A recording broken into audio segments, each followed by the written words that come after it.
পরিষ্কার কথা বলছি, যদি আইএসএফ ভোট দেয় ধরা পড়ে তার কিন্তু লক্ষ্মী ভান্ডারটা চিকিয়ে মারবো।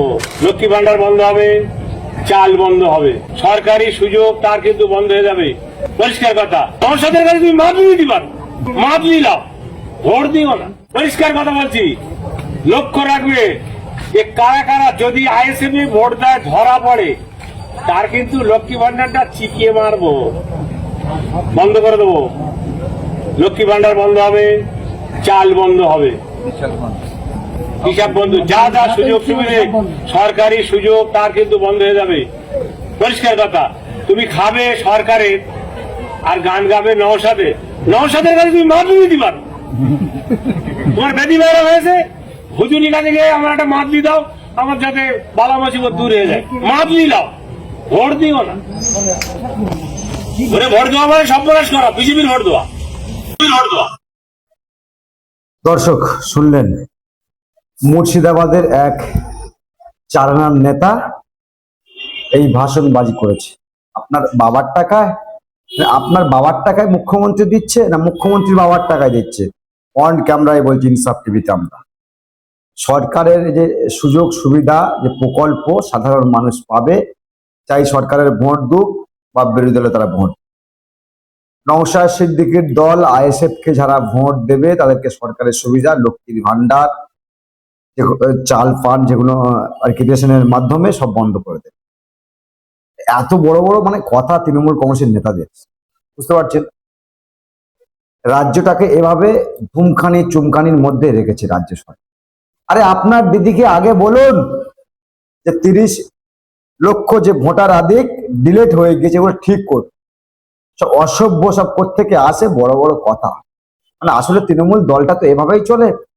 নওশাদ সিদ্দিকী একটা পীর জাদা ঘরের ছেলে, পীর পরিবারের ছেলে, কোনো কারণে তারা রাজনীতি করতে এসছে, করতেই পারে।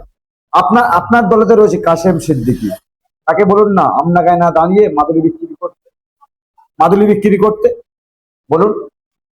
এ সমস্ত বড় বড় কথা নওশাদ সিদ্দিকীর বলছে। নওশাদ সিদ্দিকীকে ভোট দেওয়া মানে বিজেপিকে ভোট দেওয়া। এই নেতার বক্তব্য মুর্শিদাবাদ শামসেরগঞ্জে এই নেতার বক্তব্যটা ভাইরাল হয়েছে।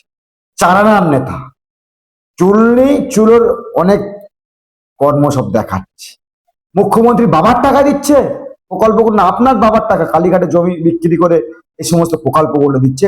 আরে ভাই, জনসাধারণের জন্য সরকার প্রকল্প করেছে, ভোট দেওয়ার সঙ্গে কি যায় আসে? ভোট মানে এই সরকার তো চলে গেলে আপনাদের অবস্থা কি খারাপ যে হবে, কি খারাপ যে আপনাদের হবে। জনগণ ঠিক করে নিয়েছে, সরকার কোনো না কোনো দিন চলে যাবে। আর সরকার যদি চলে যায় একবার, আপনাদের কি অবস্থা বুঝতে পেরেছেন? এই সমস্ত নেতাদের আমরা বলছি তৃণমূলের এখনো ভালো নেতা রয়েছে, কিন্তু এই যে ভাষণবাজিগুলো করছে না, সংবিধান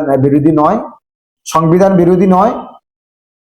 তো নওশাদ সিদ্দিকী দলকে ভোট দেওয়া মানে বিজেপিকে সুবিধা করা, এই হুজুর মৌলানা সাহেব বক্তব্য রাখছিলেন। কেন বলছি হুজুর? যেহেতু পীরদের নিয়ে অনেক কথা তিনি বলেছেন। তো এইভাবে রাজ্যটাকে কতদিন চালাবেন মাননীয়?